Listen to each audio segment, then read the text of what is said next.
গত বৃহস্পতিবার দিনে ঢাকা থেকে নির্বাচিত মাননীয় সংসদ সদস্য আবু আশফাক হেফাজতে ইসলামের নেতা মাওলানা মামুনুল হক সম্পর্কে কথিত পরকীয়া সম্পর্কে দু একটি মন্তব্য করেছেন, যেটি অনভিপ্রেত।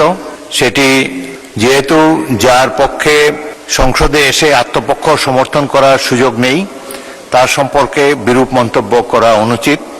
সেই জন্য আবু আশফাক সাহেবের মন্তব্য আমি এক্সপান্স করেছি। সাথে সাথে আমারও একটি বক্তব্য সেখানে আমি উল্লেখ করেছিলাম যে কোনো ব্যক্তির জীবনের অন্ধকার অধ্যায় সম্পর্কে আমার বক্তব্য এসেছিল।